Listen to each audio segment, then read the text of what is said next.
People ask me all the time, Reshma, how do I overcome imposter syndrome? The class of 2023, I am done answering that question, and y'all can hold me to it.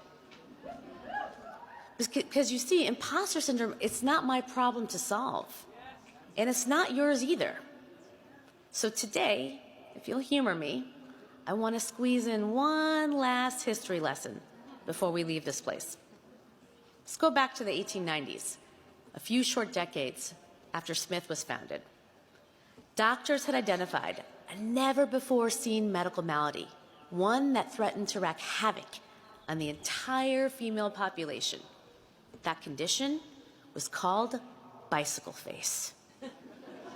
You see, the original bicycle had one gigantic wheel in the front and one tiny little wheel in the back. Imagine a hula hoop and a dinner plate. Not easy to ride. But then along comes this revolutionary concept. Two wheels of the same size. Go figure. The power of equality, baby. And as a result, cycling takes off. And it takes off in Europe and North America, and it takes off for women. But with the rise of women riding the bicycle comes the rise of bicycle face. Here are the symptoms of this terrifying condition. These are direct quotes, by the way. Flushed cheeks, hard clenched jaw, bulging eyes, an expression that is either anxious, irritable, or at best, stony. That's right. Long before there was resting bitch face, there was resting bike face. Now here's the thing. It wasn't just women who were riding bicycles. In fact, the majority of those who had taken up the hobby were men. But bicycle face, that was strictly a woman's disease. Why? Because bicycle face was invented to purely scare women off their wheels. Here's what was really going on. Back then, the bicycle became a symbol for a growing feminist movement. All of a sudden, women could go further and faster, and they didn't need to wait around for a gentleman to show up with his horseback and give them a ride. Suffragists could now meet with one another from town to town, and they would take their signs and they would affix them to the front of their handlebars. Because of the bicycle, women even started wanting different clothes. Victorian hoop skirts? Psh, so last season. Women wanted breezy bloomers, better for pedaling. As one magazine wrote in 1896, to men, the bicycle was merely just a new toy. But to women, it was the steed upon which they rode into the new world. Of course, it wasn't long before men started seeing bikes as more than just a new toy too. To them, bicycles and the behavior they were enabling with women were jarring, dangerous, threatening to the status quo. More than a century later, we can see bicycle face for what it is, or what it was.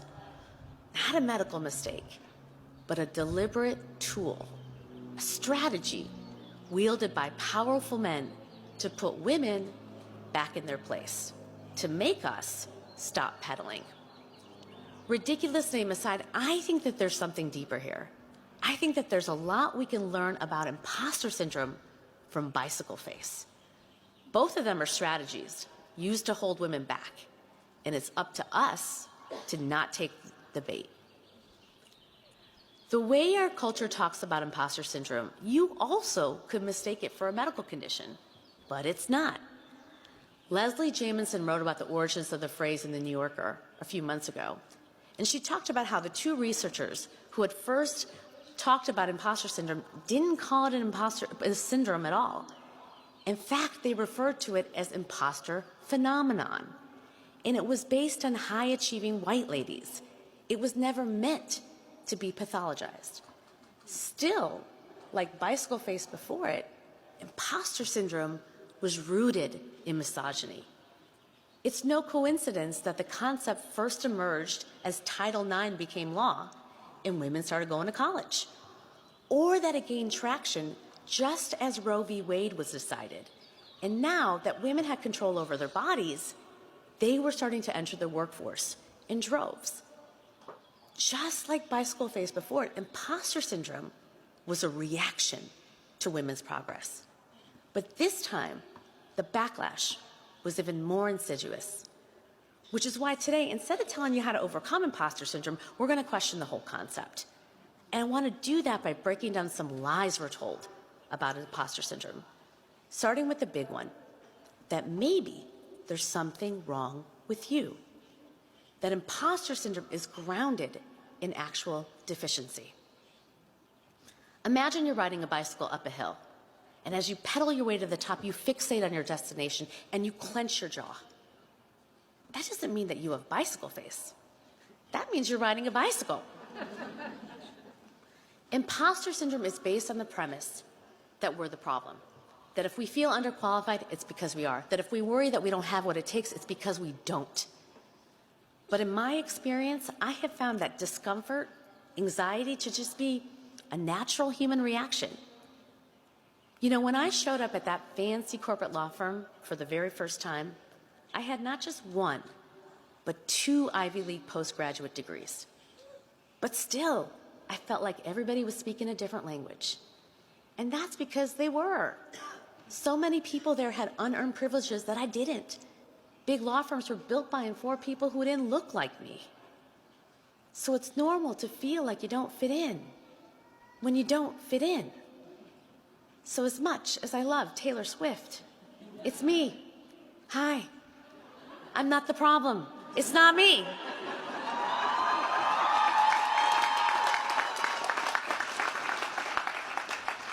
And it's not my responsibility to fix the problem. That's our second lie. That's your job to fix yourself. If your face is flush at the end of a bicycle ride, I wouldn't tell you to powder your nose. But that's pretty much what we do when it comes to imposter syndrome. That's the message that we send to you all, that it's your job to make it go away, or at least cover it up. I'm sure you've heard all the tips and tricks. Get yourself a mentor. Learn how to say no. Power pose your way to the top. There are countless, countless books and articles out there. And yes, I'm counting my own on that list.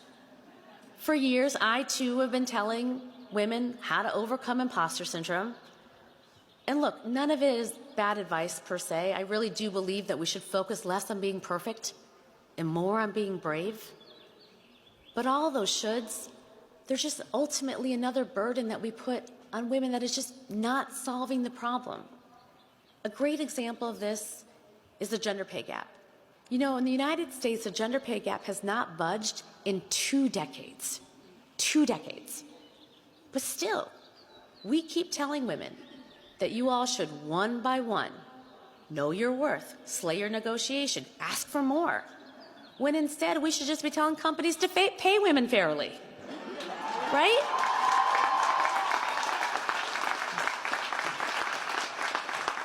Provide salary transparency, offer paid leave and childcare, both proven to close the pay gap. Companies, not individual women, have the power to erase disparities overnight. Similarly, though, when it comes to imposter syndrome, the unspoken assumption is that if you don't stick up for yourself and you feel like an imposter, it's your own fault. It's extraordinarily unfair, and it's unhelpful if we really care about closing the gender gap. The problem, the solution, is just bigger than any one of us. And that brings me to my third and final lie, which is that imposter syndrome is inevitable. So if we don't fix ourselves, what do?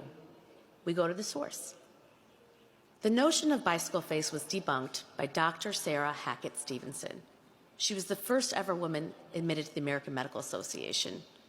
She didn't tell women to fix their bicycle face. And she certainly didn't tell them to stop pedaling. She challenged the entire premise.